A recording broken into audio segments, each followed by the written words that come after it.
Hola amigos, bienvenidos una vez más a Balón Dominado. Hoy tenemos un invitado de lujo, la verdad que es un placer cada vez que estos entrenadores nos regalan parte de su tiempo y parte de su sabiduría para engrandecer nuestro canal, que lo hacemos con mucha humildad. Hoy junto a Luigi Córdoba, nuestro gran compañero que ya mismo lo saludo. Hola Luigi. Hola Gustavo, saludos para usted y no olviden de suscribirse al mejor canal de fútbol que es Balón Dominado. Bárbaro, bárbaro. Bueno, y hoy tenemos a un entrenador con una riquísima experiencia, con una aventura que comenzó allí en la década del 70. Entrenó selecciones de Paraguay, de Perú, de Grecia, estuvo en clubes de México, de Paraguay, de Grecia, también de Chile. Obviamente él es uruguayo, ahí también tiene una extensa carrera, una dilatada carrera. Él es el profe Sergio Marcarián, a quien ya mismo le doy la bienvenida. Hola, profe, un gusto que esté con nosotros. No, el gusto es mío y a las órdenes para compartir este tiempo de fútbol. Bárbaro. Bueno, empiezo por la primera pregunta y empiezo por sus comienzos. Usted en una entrevista dijo que se decidió a ser entrenador luego de ver a Holanda del 74, ¿no? Luego de ver ese mundial que fue un antes y un después, ¿no? ¿Qué le atrajo ese mundial y qué le atrajo ese equipo, ¿no? de Holanda para luego empezar su brillante carrera como entrenador? A ver, yo creo que los mundiales han sido, algunos mundiales, especialmente como mojones de los cambios de sistema y en el caso de Holanda de la evolución táctica, ¿no? Los cambios de sistema para la edad que yo tengo y empiezo a divisarlos a partir de cuando el fútbol deja la WM, esto es a fines de la década del 50. De hecho, Uruguay, campeón del mundo del 50, juega WM, como jugaban todos los equipos. Dicen que en el 54 ya hubo algún antecedente, pero yo identifico la formación de la línea de cuatro y la desaparición de la WM con Brasil del 58. Es ahí donde yo creo que aparece.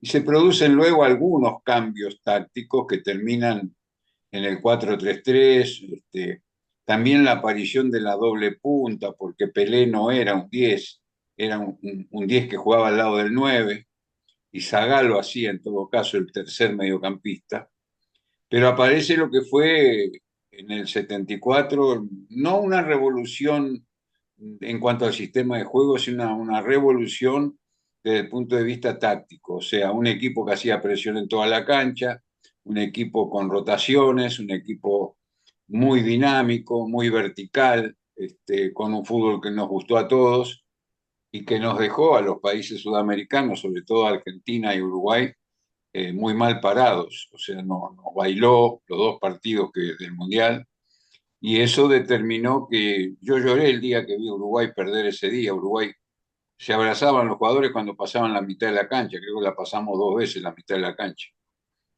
Y eso me hizo pensar que yo podía hacer algo por el fútbol uruguayo. Y al otro día, con la colaboración de mi esposa, que fue la que me empujó, fui a hacer el curso de entrenadores. Así que de ahí en adelante empieza otra historia. Luigi. Bueno, sí, profesor, impresionante tus momentos vividos con el fútbol y sobre todo un detalle que me encantó de lo que acaba de hablar, que fue su esposa, ¿no? Que le dio ese impulso de meterse en hacer estos cursos y esta carrera también que fue parte del logro familiar de sus objetivos. Yo tengo muchos recuerdos de usted en las épocas cuando yo era muy chico, cuando usted dirigió Universitario de Deportes. En aquellos años, en el 93, y si no recuerdo también en el año 1995, ¿no? Si no me equivoco, usted estuvo un año que no estuvo, o sea, estuvo en el 93 y en el año 94 usted estuvo ausente. No sé por qué motivos, pero regresó en el año 1995 en un partido que jugó contra Sporting Cristal. En ese tiempo Universitario tenía jugadores fundamentales como el caso de Roberto Martínez, Wilfredo Vegaso, José Luis, el Puma Carranza, Alfonso Dulanto, Alessandro Morán, entre otros. ¿Cómo fue la experiencia con Universitario entre esos años 1993 y 1995? La experiencia del 93, que fue mi primer contacto con el fútbol peruano, Ujú. gracias a la invitación que me hizo la directiva que presidía aquel señor que tenía fábrica de pastas y era aficionado a los autos. Este, y fue un año maravilloso. Yo tomé el equipo a mitad del torneo porque el equipo que había sido campeón el año anterior tuvo una primera etapa de campeonato que no era buena, y en un receso de selección, la selección la dirigía Popovic y Vioblitas era el asistente. En ese Sí. receso Universitario me invita a trabajar con ellos, y fue un año maravilloso porque tomé el equipo, me parece que 4 puntos por detrás de los que iban adelante, y salimos campeones, me parece que una fecha antes, o sea, faltando 2 fechas creo que ya éramos campeones. Hicimos una gran segunda rueda, y bueno, mi homenaje para aquellos chicos, ¿no? Para Roberto, para el Puma, para Jorge Amado Núñez, para Balan González, para Reynoso. Fíjate de qué jugadores estoy hablando, ¿no? Correcto. Tenía un gran equipo, y además yo pude hacer en aquel receso por el Mundial, me di el gusto de hacer un trabajo de investigación sobre el valor de la testosterona en el rendimiento en relación también con los métodos de entrenamiento.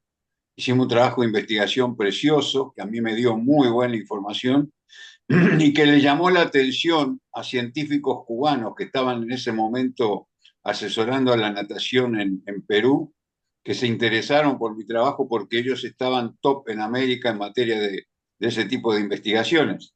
Así que Ujú. me llevé enormes satisfacciones de índole profesional en ese 93. Lo que pasó después en Universitario fue distinto. Fueron años muy difíciles, la presidencia cambió, hubo conflictos y me costó mucho sostenerme, con muchas dificultades. Así que terminé yéndome, y después volví a Perú, a Cristal, para hacer aquello y famoso, lo del tricampeonato y lo de la Copa Libertadores del 97, ¿no? Así Tal es, cual, sí. correcto. Eh, Profe, Saben que jugar bien, Universitario sí, cumple 100 años ahora. Tengo una invitación que me acaba de llegar y aprovecho para mandarles desde ya mis felicitaciones. muy bueno, muy bueno. Muy A bien, profesor. propósito, a propósito del Mundial 74, hay una anécdota de Montero Castillo bueno, Uruguay debuta contra Holanda en ese Mundial, y Montero Castillo, el papá de Paolo, ¿no? Jugador de la Juventud, dijo, en un momento pensamos que eran extraterrestres, no sabían por dónde nos atacaban, por dónde venían, ¿no? Era como ahí, como en esa época no había tantos vídeos, no sabían la información que contaban. Por eso me sumo que Uruguay y Argentina la pasaron muy mal ese mundial. Profe, jugar bien es defender bien y atacar bien, según sus palabras, ¿no? Entonces, la estética, ¿por dónde pasa? ¿Por dónde el hincha tiene que entender que está pasando la estética y el buen juego de su equipo? A ver, definiste bien algo que yo vengo diciendo hace muchos años. Para evitar discusiones, jugar bien es más que un concepto, es un número. Si yo logro defender bien las veces que el rival tiene la pelota, y si logro dañar al rival haciéndole goles las veces que yo la tengo, eso es jugar bien. El gusto personal por determinada forma del juego es lo que hace es lo que hace al estilo. Y eso, eso es personal. A cada uno le gustan formas diferentes. Por ejemplo, si tú me dices, a mí me gusta Argentina y me gusta Uruguay, pero son distintos. Yo diría son muy distintos. Para hablar de dos equipos que juegan bien los dos, defienden Sí, bien y atacan bien los dos, a sí, mí me gusta personalmente más Uruguay. ¿Por qué? porque considero que el fútbol es mucha emoción, es verticalidad, es intensidad. Y aunque soy crítico de la falta de pausa que tiene la selección de Uruguay, no me gusta mucho esa cosa de esperar, de tener paciencia que tiene Argentina, que lo hace ser un poco tedioso y después termina desequilibrando, sin duda, por la gran capacidad de sus jugadores. Pero a nivel de gustos, a mí me gusta más la verticalidad del equipo de Uruguay. Perfecto. Luigi. Bueno, profesor, yo tengo otra pregunta, pero recuerdo muy en claro lo que usted hizo con Sporting Cristal en el año 1997, llevándonos a una final de una Copa Libertadores, ¿no? Y tenía jugadores de unas grandes características, ¿no? Como fue el caso de Yuliño, Bonet, Jorge Soto, tenía el Chorrillano Palacios, Solano, y yo me acuerdo que en esa época yo iba a los estadios, inclusivemente fui con mi familia, estaba en la tribuna en uno de esos partidos que jugaron, si no recuerdo, fue la semifinal contra el Racing, ¿no? Eh, Correcto. en el cual Cristal jugó un partidazo, ganó 4-1. Si no recuerdo, los goles los marcó dos de Bonet, uno del Coyote Rivera y un tiro libre de Norberto Solano. Me acuerdo que Cristal era muy fuerte por los costados. Tenían unos jugadores que eran muy rápidos, que nunca me voy a olvidar, como el caso de este jugador africano, el Prince Amoako, que es un jugador ganés. Y por el otro era Julio el Coyote Rivera. En ese partido estos jugadores fueron expulsados, en el cual fueron dos bajas para la final que se jugó contra Cruzeiro, ¿no? Qué emocionante. Mi pregunta es, ¿por qué hoy en día no vemos la participación de un equipo peruano en finales de una Copa Libertadores? Eh, ¿Qué cosa le está costando al fútbol peruano hoy en día?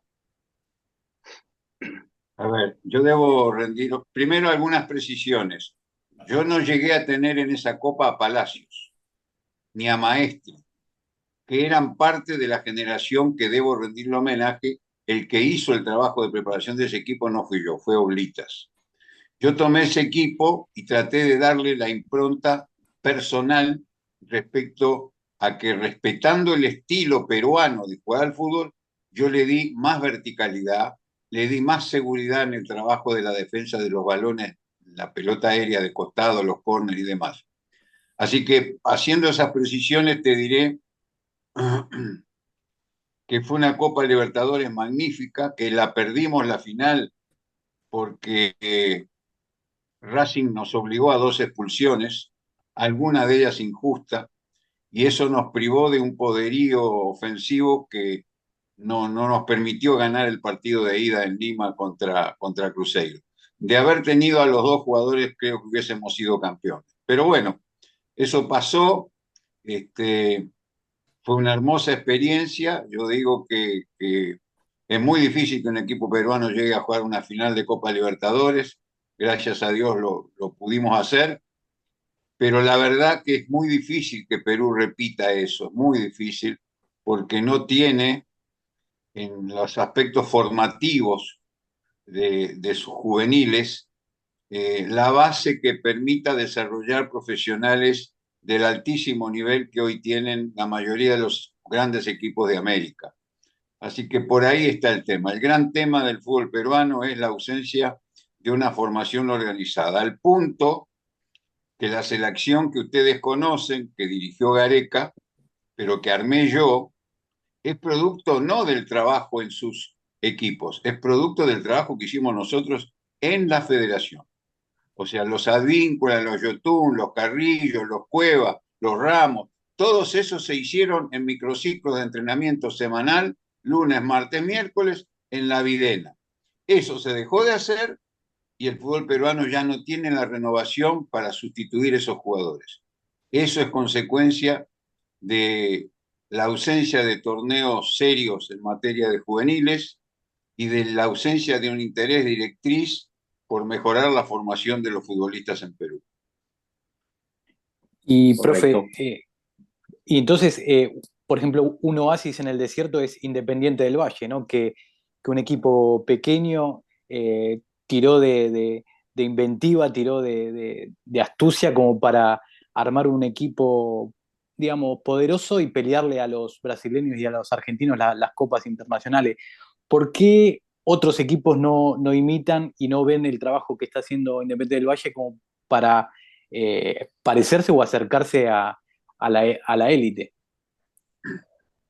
Yo digo siempre que detrás de un proyecto que se cumple, se ejecuta y rinde sus resultados, hay al menos un hombre, al menos uno que piensa y hace. Independiente del Valle lo tuvo. Me hablaron de su presidente, de un hombre de un buen caudal económico, que supo ser lo suficientemente inteligente como para llevar buenos entrenadores, al punto que Anselmi hoy, creo que a nivel de equipos en toda América, Anselmi es el mejor entrenador que hay en América.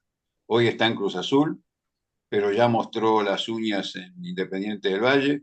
Yo dije ya hace 3 o 4 años, cuando él estaba ahí, que era el mejor el equipo que yo había visto en América en aquel entonces. Hoy Cruz Azul es el mejor equipo de México, independientemente que no fue campeón la temporada anterior, es el mejor equipo de México y es por el trabajo de su técnico. O sea, creo que ahí están las cosas. Yo, mira, yo no resistiría el archivo de cuando decía que los técnicos éramos el 5 o el 10% del resultado de la forma de juego. No resisto el archivo, porque hoy creo que somos un porcentaje muy alto de lo que los equipos juegan. No es chico el porcentaje de influencia de los entrenadores. Un buen entrenador hace una cosa de un equipo y un mal entrenador resta. Los buenos entrenadores suman y los malos entrenadores restan.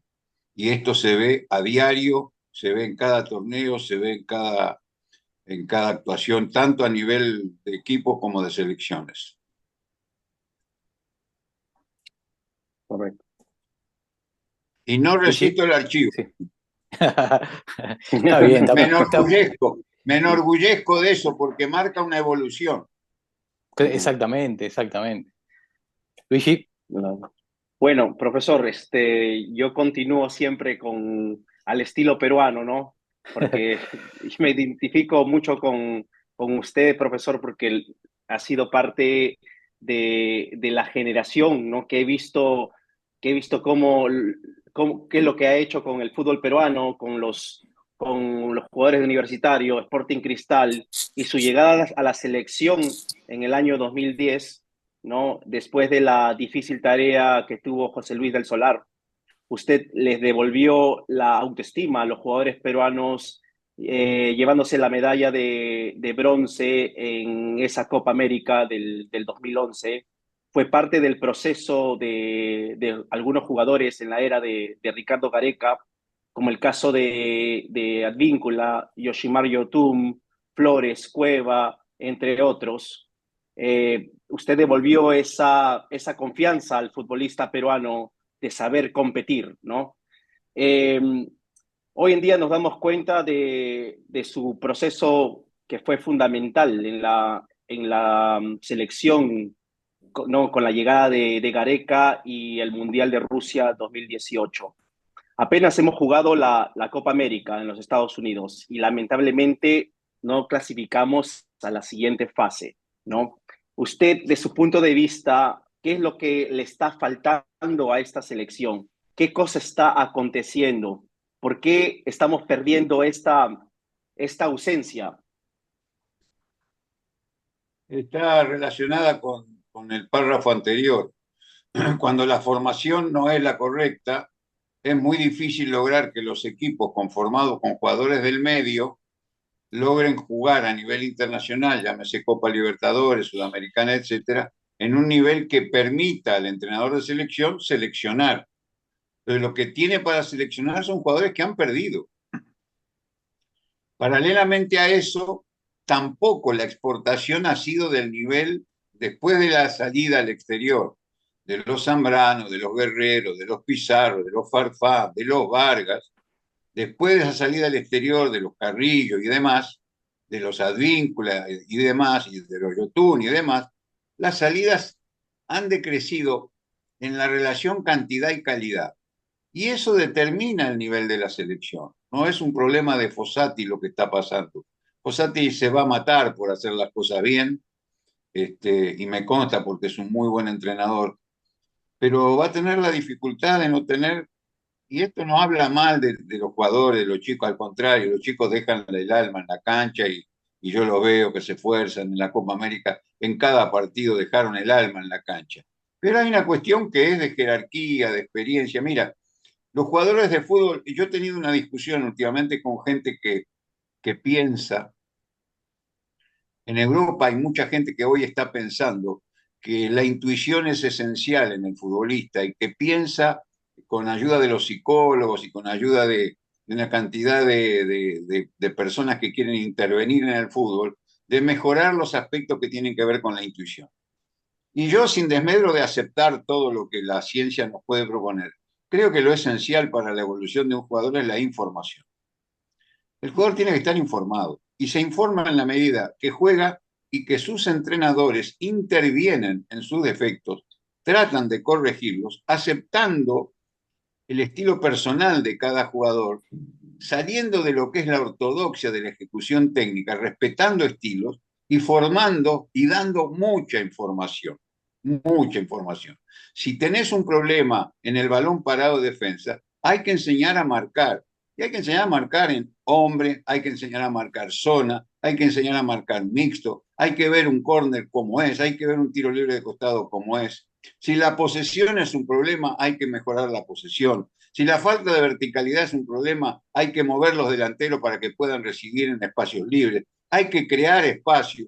Y todo eso es un trabajo de información a tus jugadores que a mí me parece que no se está dando.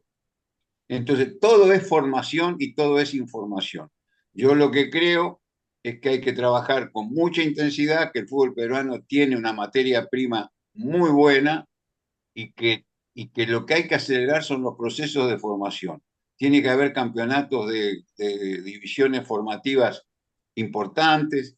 Yo sé que la geografía de Perú a veces no permite aquello que podemos hacer los uruguayos o los argentinos, de organizar torneos juveniles del nivel de los que organizamos, porque estamos todos muy cerca. Perú tiene sus problemas, hay altura, hay llano, hay selva, hay costa, hay un montón de zonas geográficas que hacen que sean muy diferentes, muy difíciles los enfrentamientos a nivel de juveniles. Y hay razones económicas detrás de eso también. Pero habrá que hacer torneos regionales con finales nacionales que permitan de alguna manera a los seleccionadores de sub-20, de sub-17, contactar a los mejores jugadores y hacer procesos complementarios de información y de formación que permitan hacer selecciones juveniles de buen nivel, que serán la base finalmente de la selección mayor. Si ustedes se fijan, muchos de los jugadores que después conformaron mi selección y la selección de Gareca son de una sub-20 que jugó de local en Arequipa y le fue mal. Pero ahí en esa sub-20 hubo un gran trabajo de un entrenador, que casualmente es uruguayo también, y que logró que jugaran los Carrillo y compañía. Y yo tuve la oportunidad, como era el seleccionador de la mayor, de ir a ver ese torneo, de patrocinar el trabajo de esa sub-20 y de detectar talentos que a lo mejor de otra manera no los podía detectar. Entonces tiene mucho que ver esto de la formación en el resultado final. Todo es, el resultado final es coherente con la medida en que se trabaja bien en lo formativo. Y, profe, Así es. siguiendo al hilo de ese análisis, ¿no cree que a los futbolistas se los limita mucho, como que ahora los entrenadores los utilizan solo en una parcela y no les permiten que tengan vuelo propio, sino que control y pase, como que están muy encorsetados y no le dan esa libertad como para que desplieguen todo su talento? ¿Cree que le falta audacia a los entrenadores actuales? A ver, siempre hubo ciertas modas en el fútbol, ¿no? Por años estuvimos transmitiendo que Europa jugaban a un toque y a dos toques. Y entonces incorporamos conceptos que evidentemente sirven, pero el fútbol es una mezcla de cosas. Yo diría que los castigados, desplazados y hasta castrados jugadores gambeteadores durante muchos años, hoy cobran una relevancia especial. Hoy los que desequilibran son los gambeteadores. Y son los gambeteadores hoy los jugadores más importantes. Entonces, llegó el momento de reconocerlos, de darles lugar en el equipo. Yo soy partidario de los jugadores veloces, potentes y gambeteadores. Claro, la verticalidad que usted hablaba es el que hace levantar de la silla al espectador. Así es, así es. Luigi, Profesor, por eso es muy importante en la etapa de formación, es muy importante que el jugador técnicamente aprenda de todo, como se dice, ¿no? No solamente es control y pase, tiene que saber saltar al jugador en el uno contra uno, saber hacer la tijera, el golpe de cabeza, o sea, todas las cosas, izquierda, derecha, hombro, pecho, o sea, prácticamente en todo, porque cuando llega a una edad va a ser muy difícil. Y creo lo que estaba mencionando aquí Gustavo, que hay muchos entrenadores que le quitan esa esencia a los chicos, ¿no? Que hoy en día vemos chicos que entran en un campo y en vez de disfrutar el fútbol juegan con miedo, ¿no? Porque por el error que de repente pueden cometer y que el entrenador le puede decir, mira, no, estás haciendo muy mal, que es una cosa muy negativa, ¿no? Y yo hace rato hice una mención de lo que yo considero que fueron ciertas modas en el fútbol, ¿no? Hubo un momento en que el fútbol de América eh, aceptó lo que la globalización nos trajo, ¿sí? Este, antes estaba muy marcado el estilo futbolístico de cada país, estaba marcado el estilo futbolístico de América en diferencia a Europa, y el hecho de que Europa de alguna manera destacara más en cuanto a la publicidad, en cuanto a la presencia en la televisión, en cuanto a, ¿por qué no decirlo? Ganaron algunos torneos en los que desplazaron la preeminencia que habían tenido Brasil, un torneo mundial de Argentina, lo que Uruguay había sido. Empezamos a mirar a Europa como la escuela a imitar. La globalización hizo que en América empezaran a desaparecer los estilos nacionales.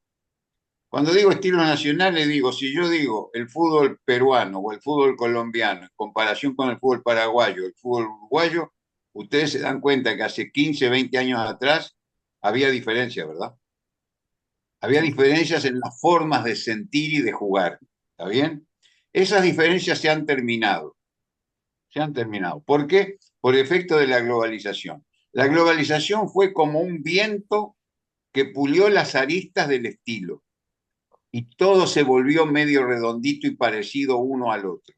Hoy podemos decir que Colombia juega parecido a Argentina y Perú y Uruguay juega parecido a otro. Uruguay ya no es el Uruguay de antes, es otro Uruguay. Y Paraguay quiere cambiar, dejó de ser centro, cabeza y gol para querer tener posesión, toque, movilidad, progresión, cosas que no son del estilo tradicional del fútbol paraguayo. Pero bueno, son los aires de la globalización que han ido cambiando todo. Hay países que se adaptaron mejor a eso y otros que aún están en el proceso de adaptación y yo no sé qué tan bueno es que cambie. No estoy muy seguro que sea bueno cambiar. Creo que sí, que la globalización trajo cosas buenas, pero hay que tomarlas con pinza, hay que tomar las que me gustan, las que son necesarias, pero mantener un estilo nacional de jugar al fútbol. Creo que el verdadero camino debió ser ese.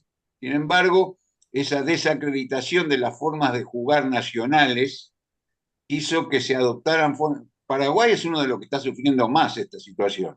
¿Por qué? Porque de la crítica brutal que se le hizo a jugar en el centro, cabeza y gol, y a tener equipos de gran despliegue físico, de jugadores que dejaban el alma en cada pelota, pasó a intentar jugar con elegancia, con posesión, saliendo jugado de atrás, en una progresión lenta, pensada, y terminó como está terminando. Dejó de clasificar a los torneos, está haciendo Copa América no buenas, mundiales hace mucho que no participa, así que yo creo que por ahí están las cosas. Por eso creo en la necesidad de respetar la idiosincrasia.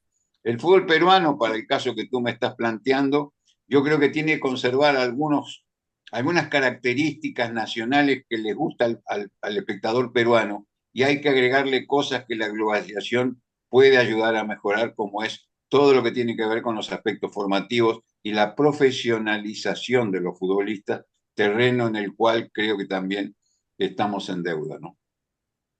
Sí, tal cual. Pero ¿y no cree que la situación está un poquito más complicada porque Uruguay y Argentina históricamente fueron países exportadores, ¿no? Europa se nutrió permanentemente de futbolistas de aquí del Río de la Plata, pero un Valverde, un Ronald Araujo, un Josema, se van cada vez más jóvenes.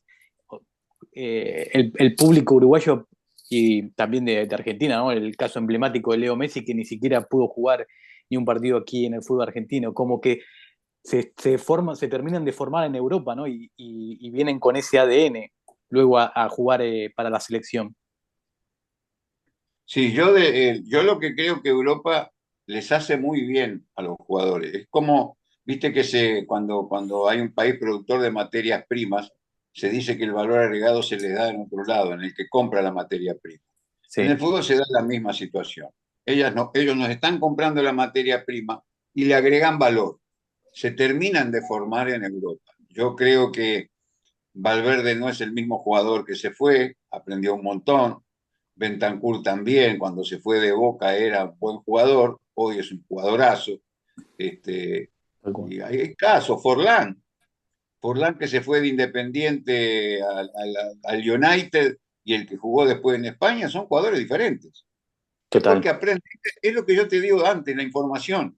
Van agregando información. Di María es un futbolista que era rechazado por la afición argentina y por el periodismo argentino. No me olvidaré nunca lo que yo he discutido con los periodistas argentinos sobre el valor de Di María cuando lo querían asesinar. Sí. Y hoy resulta que todo el mundo le rinde pleitesía. Porque siempre fue un buen jugador, pero la información lo ha hecho mejor. Ah, Los años lejos de pesar acumulan información y les permite mejorar. tal cual. Luigi, Así es. Profesor, también usted tuvo un paso también por Grecia, ¿correcto? Hay una diferencia que usted puede mencionar, cómo son los tipos de jugadores y características en cuanto a jugadores sudamericanos con jugadores europeos, en el caso de Grecia. Mira, yo te voy a contar lo que desde mi experiencia personal significó para mí trabajar en distintos países. Yo traté de ser en cada país, ser yo mismo, con mi impronta personal, pero respetando las características de cada país. Yo fui un entrenador en Paraguay, fui otro entrenador en Perú, fui otro entrenador en México, fui otro entrenador en Chile y fui otro entrenador en Europa. ¿Por qué? Porque traté de respetar las características de los lugares en donde me tocó trabajar. Y siempre trabajé para el que me contrató. Aquel que depositó en mí confianza para contratarme y pagarme, le doy gracias a Dios por las puertas que me abrió y poder alimentar a mi familia a partir de lo que pude ganar. Le doy gracias a Dios de que pude cambiar mi forma de trabajo y adaptarla a los lugares. Cuando yo voy a trabajar a Panathinaikos, yo sabía que había cosas que no servían para motivar a jugadores que estaban en otra situación. Nosotros en América, en los clubes chicos uruguayos, ¿sabés cómo se motivan los clubes chicos uruguayos? Y se motiva con que vamos, muchachos, que un pique es un ladrillo, 10 piques es una pared, y el domingo ganamos y compramos la casa para mamá. O sea, motivamos con la necesidad económica de salir de determinado nivel de vida para pasar a una etapa superior. No podés ir a un club de eso donde los chicos son millonarios a motivar con eso. Tenés que motivar con la gloria, con otras cosas que tienen que ver con el gusto de ser un profesional de jerarquía, de competir en Europa y demás. Al punto que cuando yo hice contrato con Panathinaikos, pedí un coche con chofer. Cosa que he hecho en mis últimos años porque me niego a tener que aprender a manejar en calles que no conozco, en ciudades que no conozco. Así que pedir un coche con chofer ya iba incluido en el contrato. Y en este caso pedí un coche de alta calidad. ¿Por qué? Porque sabía que iba a ir a un lugar donde los jugadores iban a tener coches de mucho nivel. El club me suministró un coche de marca hecho en Alemania, lindo auto, de un valor, pongámosle, no sé, 40.000, 50.000 euros. Y cuando fui a estacionar el auto con el chofer, estacionamos en la playa de estacionamiento, el lugar de entrenamiento, los autos más baratos eran de 100 y 120.000 euros. O sea, estaba llegando a un lugar donde los jugadores eran millonarios. ¿De qué estamos hablando? Baraguni tenía un Mercedes-Benz y Constantino tenía un BM del año 4x4 y así. Entonces, ahí no te podés manejar con los mismos argumentos que claro, el ladrillo ahí no cuenta. Ya no corre el ladrillo. El ladrillo no corre. Profe, de mi parte la última pregunta, me quedaría más sola, pero no le queremos quitar más tiempo. Tiene una carrera espectacular, pero ¿qué objetivo le queda pendiente por cumplir? ¿Qué objetivo, qué sueño todavía está persiguiendo Sergio Marcarián? Yo tuve 2 hijos, planté 100 árboles en La Videna. La Videna es el lugar de entrenamiento de la selección peruana. 100 árboles planté, algunos de ellos con mis propias manos, porque quería darme el gusto de plantar un árbol. Y me faltaba escribir un libro. El libro está escrito. No creo que se publique porque no veo interés de las editoriales en publicarme, así que si no se publica no habrá problema. Pero digamos que he cumplido con esas 3 cosas que se le pide a un ser humano, ¿no? He tenido 2 hijos, he plantado árboles y escribí mi libro. Si se publica o no es otra cosa. Lo que me parece que todavía estoy bien para trabajar. Si no lo hago, alguna razón habrá, Dios dirá si tendré la oportunidad de hacerlo o no hacerlo. Hay algunas empresas futbolísticas que me proponen algunas cosas que no me gustan y no las tomo, y hay otras que me gustan y no me las ofrecen. Así que yo todavía no me entrego, todavía creo que puedo aportar mucho, seguramente no siendo el técnico principal, seguramente en alguna otra función, pero me gustaría evitar que los técnicos jóvenes cometan los errores que cometen. Me parece que a los técnicos jóvenes les falta alguien que les hable al oído y le diga, pensalo 2 veces, Claro. pensá en las consecuencias de lo que vas a hacer, pensá en cómo salís si esto lo hace mal. Y si él te pregunta a usted cómo lo haría, yo le podría decir, si él me pregunta, cómo yo lo haría. Entonces yo creo que eso permite crecer a los entrenadores jóvenes, pero no hay gente que se haya dado cuenta todavía, por eso aparecen los errores que aparecen, ¿no? Incluso errores que tienen que ver no solo con el juego mismo, sino con lo que yo llamo la planificación estratégica. Uruguay acaba de perder una instancia definitiva con Colombia con jugadores que estaban cansados. Vuelve a cometer un pecado que ya cometió el técnico anterior en el Mundial del 2018, de jugar los 3 partidos de la serie, aún clasificado con todos sus titulares. En estos torneos, cuando el torneo te da la oportunidad de cambiar el equipo, hay que cambiarlo, porque la única manera de ganar el último partido, que es el título, es llegar con un equipo más o menos fresco. Y eso es muy importante en una final. Perfecto, brillante. Bueno, profe, muchísimas gracias. No sé si Luigi ¿Querés decirle algo, despedirte?